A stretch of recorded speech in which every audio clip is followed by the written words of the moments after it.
সাইয়েদনা ওমর ফারুক বিশ্বনবী সহ কিছু সাহাবারা একসাথে বসেছিলেন। হঠাৎ খেয়াল করে খরগোশের মতো কান দুইটা খাড়া করে শুনেন, তাহলে বুঝতে পারবেন। হঠাৎ সাইয়েদনা ওমর ফারুক দেখলেন মৌমাছির ভনভন ভনভন আওয়াজ দেখা যায়। হাদিসটা এসেছে সুনানে তিরমিজিতে, মুসনাদে আহমদ ইবনে হাম্বলে। বর্ণনাকারী সাইয়েদনা ওমর ফারুক তিনি বলছেন মৌমাছির ভনভন আওয়াজ দেখতে পেলাম, ডানে বায়ে সামনে পেছনে খুঁজে দেখি কোনো মৌমাছি নাই। ওমর ফারুক বললেন আমার আর বুঝতে বাকি রইল না, এটা আসলে মৌমাছি নয়, আকাশ থেকে কোরআনের আয়াত বিশ্বনবীর কলিজার মধ্যে নাজিল করছে কে? অনেকগুলো পদ্ধতিতে বিশ্বনবীর কাছে আল্লাহ ওহী পাঠাতেন। মিসলা সালসালাতিল জারাস, ঘন্টার ধ্বনির ন্যায় বুখারীর বর্ণনা। দপ্তরি যখন হাই স্কুলের ছুটির জন্য ঘন্টা বাজায়, ধমধম আওয়াজ হয়, এই ধমধম বিকট আওয়াজের মতো বিশ্বনবীর কাছে কোরআন নাজিল করত কে? আবার ফিল মানাম, স্বপ্ন যোগে কোরআন দেওয়া হতো। মিন ওয়ারাইল হিজাব, পর্দার অন্তরাল থেকে কোরআন ঢেলে দেওয়া হতো। ইলকা ফি কুলুবি রাসূলিল্লাহ, বিশ্বনবীর অন্তরের ভিতরে কোরআন ঢুকিয়ে দেওয়া হতো। আবার সাইয়েদনা জিবরাইল ওনার নিজ সূরাতে নিজ আকৃতিতে বিশ্বনবীর কাছে এসে কোরআন নাজিল করে দিতেন। সুবহানাল্লাহ। দুইবার বিশ্বনবী ওনার পুরো লাইফে সাইয়েদনা জিবরাইলকে ওনার আসল সূরাতে দেখেছিলেন। এক হচ্ছে হেরা গুহায়, দুই হচ্ছে সিদরাতুল মুনতাহা। আবার সাইয়েদনা জিবরাইল মাঝে মাঝে মানুষের সূরাতে বিশ্বনবীর কাছে কোরআন নিয়ে আসতো। বিশ্বনবী বলতেন ঘন্টার ধ্বনির মতো যখন কোরআন আসতো, এই কোরআনটা রিসিভ করা আমার জন্য বড্ড কষ্ট হয়ে যেত। এভাবে কোরআন আসলে এটা রিসিভ করতে গেলে মা আয়েশা বলতেন বিশ্বনবী প্রচন্ড শীতের রাতে ঘেমে ঘেমে একাকার হয়ে যেতেন।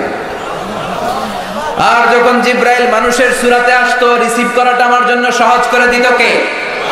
আরেকটা মজার সিস্টেমে বিশ্বনবীর কাছে আল্লাহ পাক কোরআন নাজিল করতেন। ওই সিস্টেমটা হলো মিসলা দাওয়িয়া সাউতিন নাহাল। জিবরাইলরে দেখা যায় না, ঘন্টার দমদম আওয়াজ নাই, চারদিকে মৌমাছির ভনভন গুনগুন গুনগুন শব্দ দেখা যায়। আসলে গুনগুন শব্দ নয়, কোরআন পাঠায় কে? ওমর ফারুক বললেন বিশ্বনবীর সাথে আমরা বসা কাবার সামনে, হঠাৎ দেখি ভন ভন ভন মৌমাছির আওয়াজ। ডানে বায়ে সামনে পেছনে মৌমাছি খুঁজলাম, মৌমাছি নাই। আমি বুঝে গেলাম আসলে এটা মৌমাছি না, আসলে কি? কোরআন। হঠাৎ দেখলাম বিশ্বনবী আমাদের দিক থেকে মুখ ঘুরিয়ে কাবার দিকে বসলেন, চোখটা বন্ধ করে মাথাটা নিচের দিকে করে বিড়বিড় করে কি যেন রিসিভ করছেন, কি যেন দেখছেন, কি যেন করছেন। হঠাৎ কোরআন রিসিভ হওয়া যখন শেষ হয়ে গেল, বিশ্বনবী আমাদের দিকে চেহারা ঘুরিয়ে আমাদেরকে বললেন, ও সাহাবারা, মুচকি হাসলেন আর বললেন এইমাত্র রব্বুল আলামিন চমৎকার একটা সূরা মারছে কে? এই সূরার 10টা আয়াত রব্বুল আলামিন এইমাত্র আমার উপরে নাজিল করলেন। এই 10টা আয়াতের মধ্যে রব্বুল আলামিন মুমিনদের জন্য 7টা গুণের কথা বলেছে। এই 7টা গুণাবলী যদি কোনো মুমিন তার নিজের ব্যক্তিগত জীবনে ধারণ করতে পারে, পিতা মারা গেলে ছেলেরা যেমনি পিতার সম্পদের ওয়ারিস হয়ে যায়, ওই মুমিন বান্দাগুলো জান্নাতুল ফেরদাউসের ওয়ারিস হয়ে যাবে। চিৎকার করে বলতে হবে সুবহানাল্লাহ। আল্লাহ ইরশাদ করছেন, قد أفلح المؤمنون الذين هم في صلاتهم خاشعون. Successful indeed are the believers who offer their 5 times salah with full of solemnity and submission. আওয়াজ করে উত্তর দেন, সফল হলো কারা? আরো জোরে বলতে হবে, সফল হয়েছে কারা? ঈমান এনেছে যারা। قد أفلح المؤمنون, মুমিনরা সফল কাম। তবে যেন মুমিন নয়, ওই মুমিনের মধ্যে 7টা কোয়ালিটি থাকা চাই। চিৎকার করে বলেন ভাইরা, কয়টা? এই 7টা গুণাবলীর কথা কি শুনতে মনে চায় না কষ্ট হচ্ছে? শুনবেন শুনবেন, সংক্ষিপ্ত পরিসরে অ্যাড্রেস করলে শুনতে রাজি আছেন তো? 1 নাম্বার, আল্লাযীনা হুম ফি সালাতিহিম খাশিউন। শুরু হয়ে গেছে 1 নাম্বার। কয় নাম্বার? মনে রাখতে হবে, I consider this program as a class. আমি মনে করি আমি যখন বক্তৃতা করি আমি ক্লাস নেই, ফলে যারা কথা শুনে তারা আমার শ্রোতা, তারা আমার ছাত্র। কোরআনের ছাত্র হয়ে বাঁচলেও লাভ, মরলেও লাভ। আলহামদুলিল্লাহ কইবেন না? 1 নাম্বার গুণ হচ্ছে আল্লাযীনা হুম ফি সালাতিহিম খাশিউন। এমন মুমিন, মুমিনদের বৈশিষ্ট্যগুলির মধ্যে থেকে প্রথম গুণ হচ্ছে তারা তাদের সালাতে খাশিউন, ভীত। অন্তরটা থাকে ভীত। মুমিনের অন্তরের মধ্যে ভয় থাকে একজনের। চিৎকার করে বলতে হবে, তিনি কে?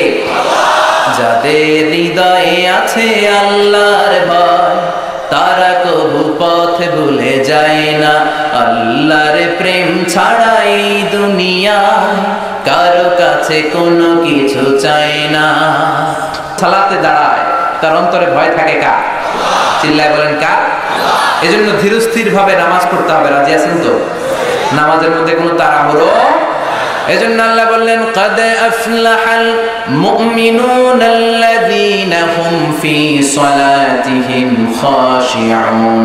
মুমিনরা সফলকাম, দুনিয়াতেও সফলকাম, আখিরাতেও সফলকাম।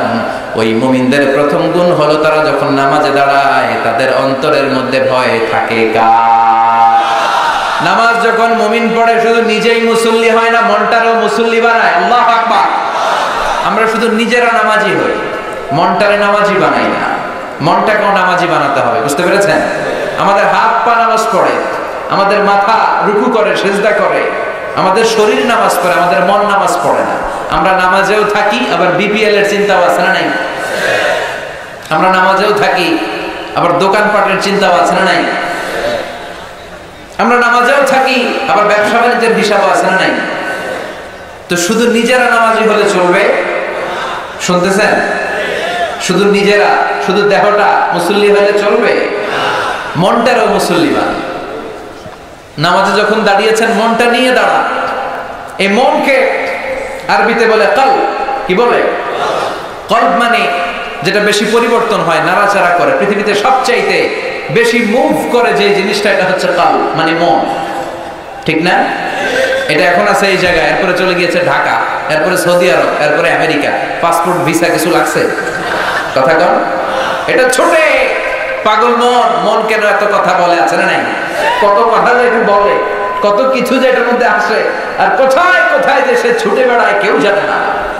এজন্য এই মনটাকে নামাজি বানাতে হবে। এটাই হচ্ছে আল্লাযীনা হুম ফি সালাতিহিম।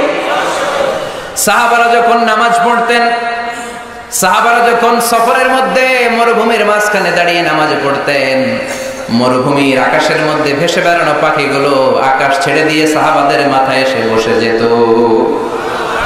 কারণ পাখিগুলো মনে করতো এগুলো খেজুর গাছ। কি মনে করতো?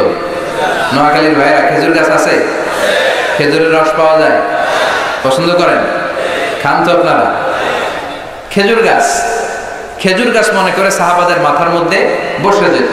ও সাইয়েদনা আলী রাদিয়াল্লাহু তাআলা আনহুর পায়ের মধ্যে একবার যুদ্ধে তীর ঢুকেছে, জখম হয়েছে ব্যাপক, গোশত ভেদ করে, মাসল ভেদ করে হাড়ি পর্যন্ত পৌঁছেছে। এই তীর তো আর বের করা যায় না, টান মারলে উনি চিৎকার দিয়ে ওঠে। বিশ্বনবী বললেন, বেলাল আকিমিস সালাহ, নামাজের ইকামত দাও। আরেক সাহাবীরে বললেন, আমি যখন নামাজের মধ্যে ঢুকে যাব, তুমি নামাজে দাঁড়াবা না, পরে নামাজে শরীক হবা। নামাজের মাঝখান দিয়ে আমার মেয়ের জামাই আলী যে এইখানে দাঁড়িয়েছে ওই জায়গায় চলে যাবা। আলীর ডান পায়ের মধ্যে দেখবে একটা তীর ঢুকেছে। সে যখন নামাজের মধ্যে থাকে আলীর পা থেকে টেনে টেনে তীরটা বের করে দিবা। বিশ্বনবী নামাজ শুরু করলেন, প্রথম রাকাত শেষ, দ্বিতীয় রাকাতে দাঁড়ালেন।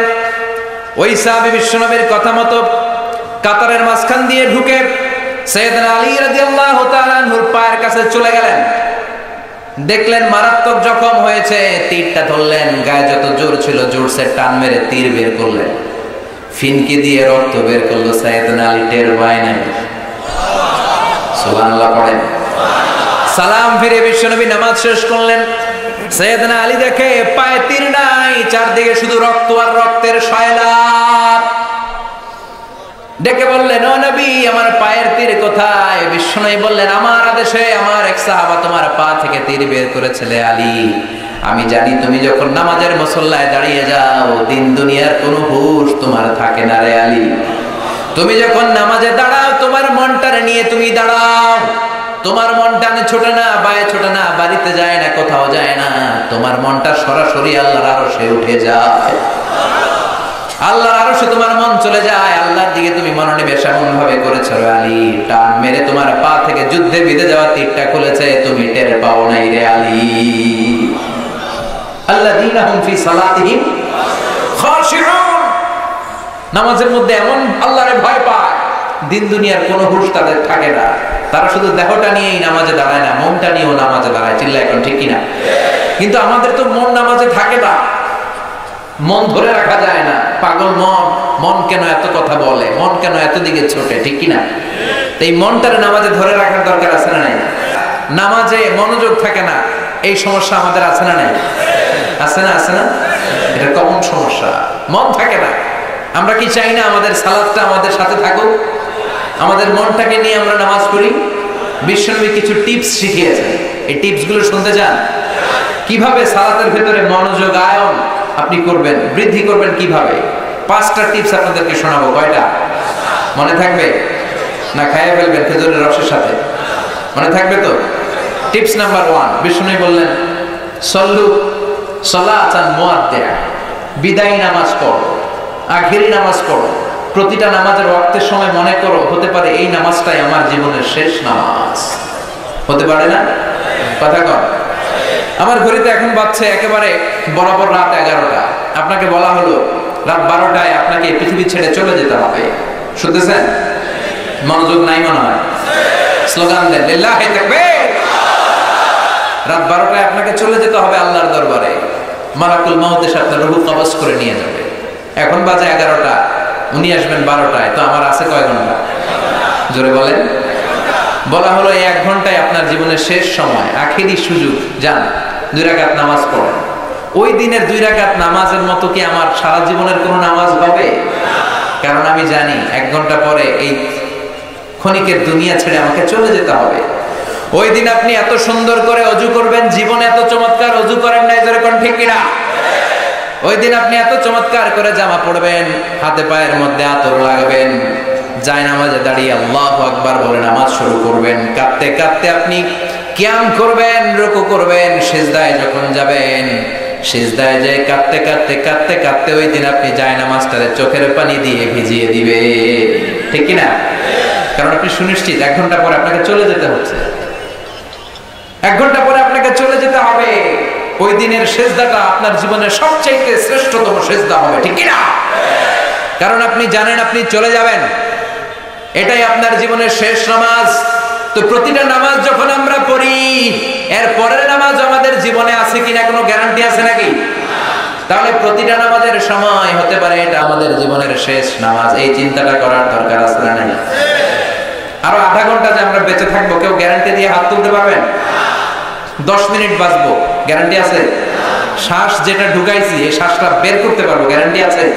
তাহলে প্রতিটা মুহূর্তে নামাজে আল্লাহু আকবার বলে দাঁড়ালে এটা মনে করতে আমাদের সমস্যা কোথায়? যে হতে পারে এটা আমার শেষ নামাজ, হতে পারে এটা আমার জীবনের শেষ চান্স, শেষ সিজদা।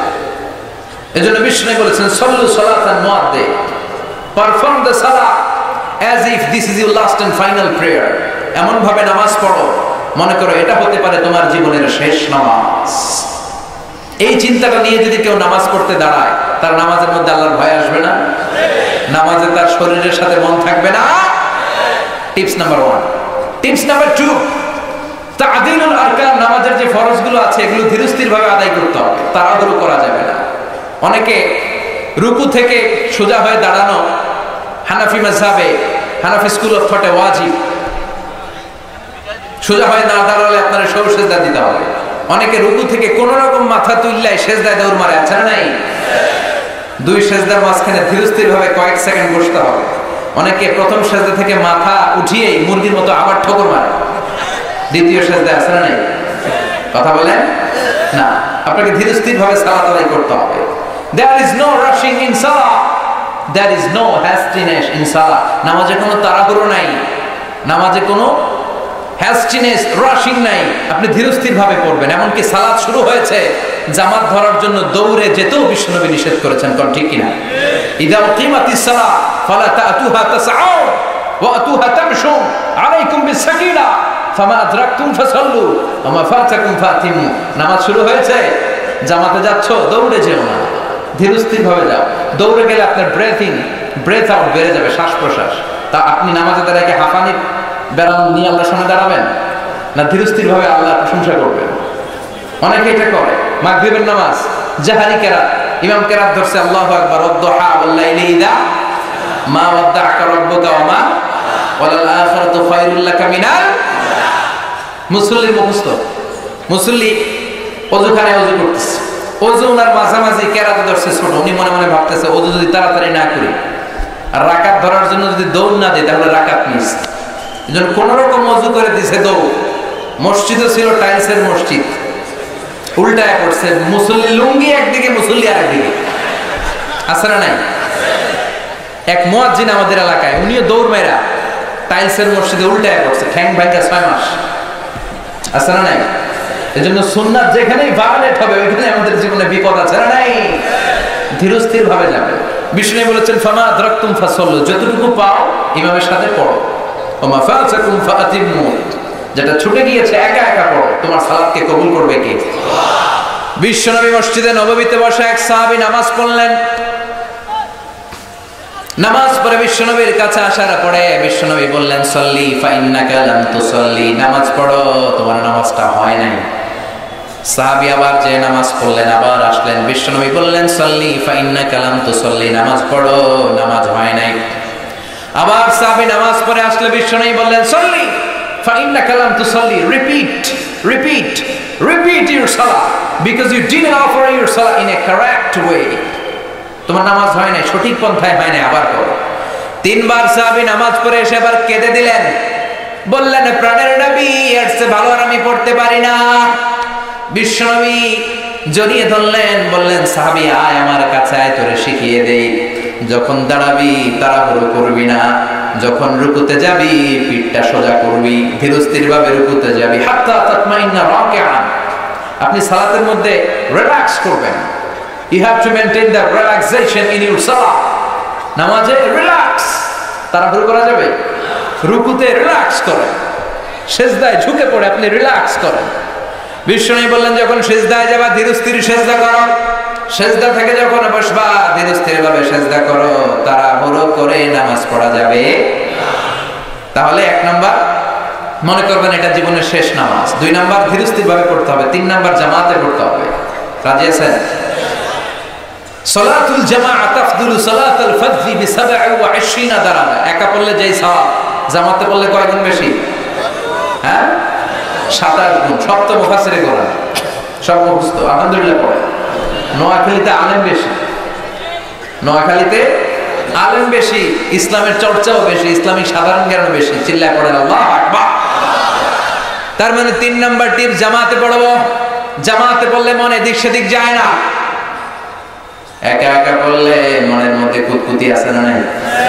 একবার এটা ঢুকে আরেকবার ওইটা, এজন্য জামাতে পড়বেন। 4 নাম্বার সালাতে যা পড়ছেন বুঝে পড়বেন।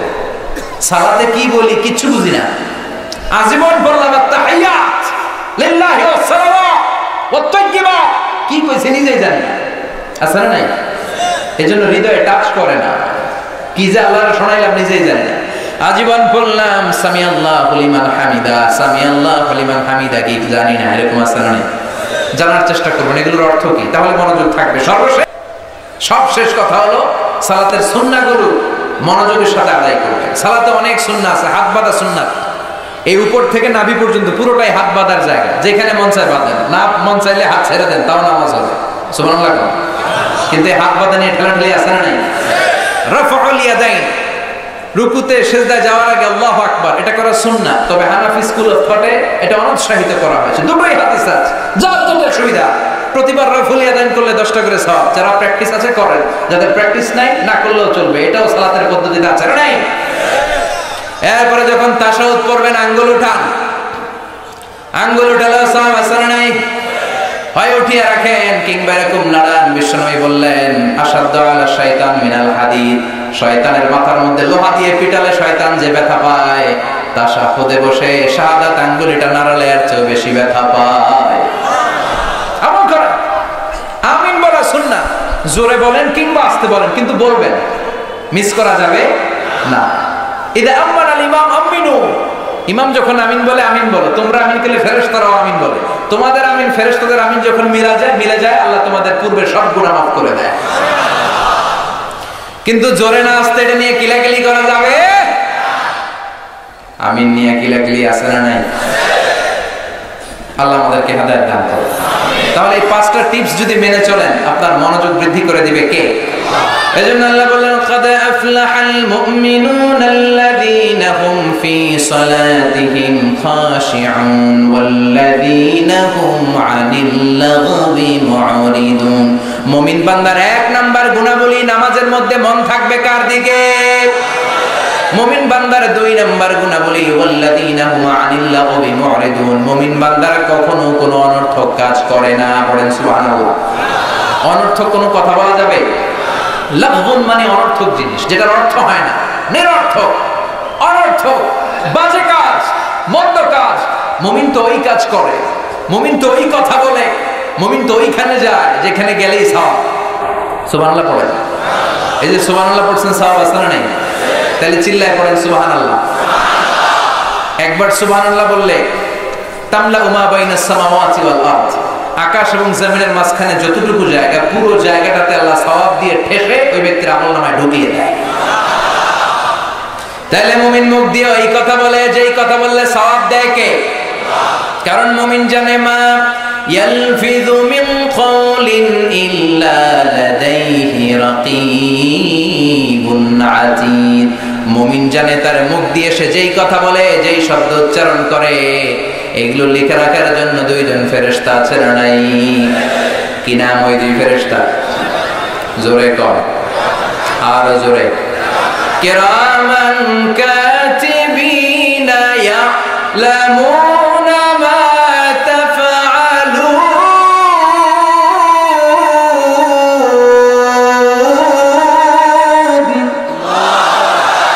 যা করি, যা বলি, দুই ঠোঁট দিয়ে যে শব্দগুলো বের হয় সব শব্দ লিখে রাখে কে?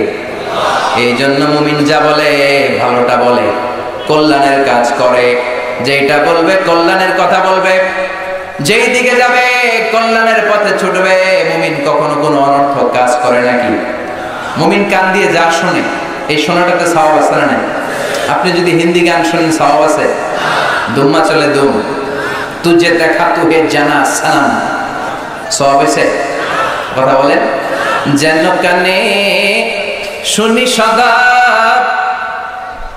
তোমার কালাম, হে খোদা চোখে যেন দেখি শুধু কোরআনের আয়াত, শোনো আমার মুনাজাত। পড়েন, শোনো শোনো ইয়া ইলাহি আমার মুনাজাত, শোনো আমার মুনাজাত। পড়েন আমিন।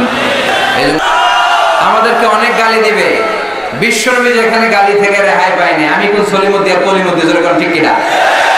গালি দিবে, ট্যাগ লাগাবে, এইটা বলবে, সেইটা বলবে, হামলা করবে, মামলা করবে, এগুলো দেখার টাইম আমার নাই। চিল্লা এখন ঠিক কিনা? এজন্য আল্লাহ বললেন ওয়াল্লাযীনা হুম আনিল লাগবি মুরিদুন, মুমিন বান্দারা অনর্থক কাজে যায় না। যেটা ভালো কাজ, নিজের কল্যাণ, সমাজের কল্যাণ, ফ্যামিলির কল্যাণ, জাতির কল্যাণ, দেশের কল্যাণ, দশের কল্যাণ, ওই কাজে মুমিনরা আছে না নাই? এরপর আল্লাহ বললেন ওয়াল্লাযীনা হুম লিয-যাকাতি ফাঈলুন, মুমিন বান্দারা যখন সম্পদশালী হয়ে যায় ওই সম্পদ থেকে যাকাত দেয় কার খুশির জন্য? যাকাত ফরজ হয়েছে এখানে কার কার? হাত তোলেন তো দেখি। ডরাইছে? হাত তোলেন, দোয়া করবো আপনাদের জন্য। হাত তোলেন।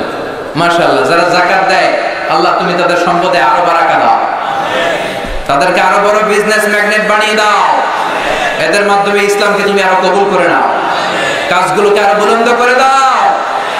আল্লাহ বললেন মুমিন মুমিন বলে মুখে ফেনা তুললে তুই মুমিন হবি না। তোর নামাজে মন থাকতে হবে, আজে বাজে কাজে তুই যেতে পারবি না। আমি যখন তোকে সম্পদশালী বানিয়ে দেব, এই সম্পদ থেকে গরিবদেরকে তাদের হক তোদের বুঝিয়ে দিতে হবে। যেরকম ঠিক কিনা? আল্লাহ বলেন তুই যাকাত দিবি না কেন? এই টাকার মালিক তো তুই না, এই টাকা তোরে দিছে কে? ওয়া মিম্মা রাযাকনাহুম ইউনফিকুন, তুই তো দিবি না, আমি দিছি এই টাকা, আমি তোরে রিজিক হিসেবে যা দিয়েছি। অর্থটা দেখেন, ওয়া মিম্মা রাযাকনাহুম ইউনফিকুন, আমি তোমাদেরকে রিজিক থেকে যা দিয়েছি ওইখান থেকে দাও। যাকাত দিলে তোমার সম্পদে বরকত দিবে কে? ইসলাম চায় রাস্তার একদিকে গাছতলা আরেকদিকে 5 তলা, এই সিস্টেম পৃথিবীর জমিনে থাকতে পারবে না। চিল্লায় এখন ঠিক কিনা? ওয়াফি আমওয়ালিহিম হাক্কুন লিসাইলি ওয়াল মাহরুম, তোমার সম্পদে গরীব, দুস্থ, নিগৃহীত মানুষের অধিকার আছে না নাই? আমি যদি ধনী হই, যাকাত দেয় আমার জন্য কি কথা কয় না? আর যারা আমার এলাকায় গরীব আছে, ওর জন্য কি যাকাতের টাকা নেওয়া ফরজ? ও যদি আমি যাকাতের টাকা নিব না খাইয়া থাকবো, রোজা রাখবো, কইতে পারে না?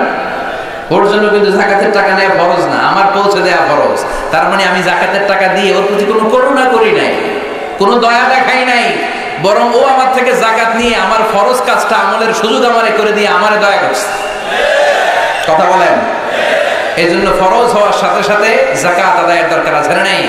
ওয়াল্লাযীনা ইয়াকনিজুনা আয-যাহাবা ওয়াল ফিদ্দা ওয়া লা ইউনফিকুনাহা ফী সাবিলিল্লাহ ফাবাশশিরহুম বিআযাবিন আলীম। সম্পদ হয়েছে, ব্যাংক ব্যালেন্স আছে, এফডিআর আছে, সঞ্চয়পত্র আছে, প্রাইস বন্ড আছে, ফ্ল্যাট আছে, গাড়ি আছে, বাড়ি আছে, মাল্টিন্যাশনাল কোম্পানি আছে, এরপরও যাকাত দেয় না, এগুলো জমিয়ে রাখে। বিশ্বনবীকে আল্লাহ বললেন, ওদেরকে, ওই ডাকাতদেরকে তুমি কঠিন আযাবের সুসংবাদ দাও। বলেন তো, আযাবের কি সুসংবাদ হয় না দুঃসংবাদ? এখানে আল্লাহ সুসংবাদ বললেন কেন? আল্লাহ বললেন এই জন্য, শাস্তিটা সাধারণ শাস্তি না, এটা ভয়ানক শাস্তি, এটা ডেঞ্জারাস শাস্তি।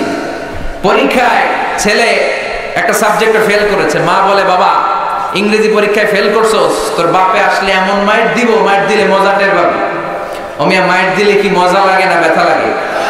তো মার তো বলা দরকার ছিল ব্যথা টের পাবি, কিন্তু কইছে কি মজা টের পাবি। তার মানে মাইটটা যে করা হবে, মাইটটা বড় ডেঞ্জারাস হবে, ডেঞ্জারাস।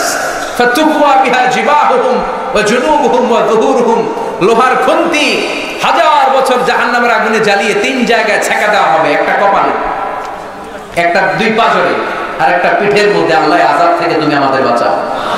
আবার বিশ্বনবী বললেন, সুজাআন আকরা, টেকো সাপ, অ্যানাকোন্ডা, পাইথনের মতো ভয়ঙ্কর সাপ, যে সাপের মাথায় কোনো চুল নাই, পৃথিবীর সাপের মতো নয়, এর চাইতো অনেক অনেক বেশি ভয়ঙ্কর হবে সে সাপ। পা থেকে পেঁচিয়ে কোমর, কোমর থেকে পেঁচিয়ে গলা, গলা থেকে পেঁচিয়ে চোখের সামনে এসে বলবে, আনা মালুক আনা কানজুল, আমি তোর ব্যাংক ব্যালেন্স, আমি তোর টাকা, আমি তোর এফডিআর, আমি তোর সঞ্চয়পত্র, আজকে আমারে খা, আজকে আমারে, আজকে কি সাপ করে খাবে না ও সাপেরে খাবে? সাপের এক একটা ছোবলে তার পুরো দেহটা পয়জনাস হয়ে, ভেনামাস হয়ে, বিষাক্ত হয়ে জামিনের ভিতরে 70 হাত কেটে যাবে। এজন্য আল্লাহ বললেন, গোলাম ওয়াল্লাযীনা হুম লিযাকাতি ফাইলুন, মুমিন বলে যদি নিজেদেরকে দাবি করতে চাও, 3 নাম্বার গুণাবলী যাকাত দিয়ে দাও। যাকাত আল্লাহ ফরজ করেছেন সমাজ থেকে দারিদ্রতা বিমোচনের জন্য। 10 টাকার নোট 500 জনের লাইন ধরে 10 টাকা দিয়ে দেয়, এটা কি যাকাত দেওয়া হলো না ডাকাতি হলো? এটা যাকাত দেওয়ার সিস্টেম নয়। আপনি 10,000 লোককে দিতে হবে না, আপনি 10টা লোককে দেন, 5টা দেন বা 3 জনকে দেন, কিন্তু কর্মসংস্থানের ব্যবস্থা করে দেন। এমন কিছু করে দেন যেটা দিয়ে কিছু করে টোরে সে খেতে পারে, ফ্যামিলিটারে চালাতে পারে, আর কোথাও যেন যাকাতের জন্য হাত পাতা না লাগে। চিল্লা এখন ঠিক কিনা?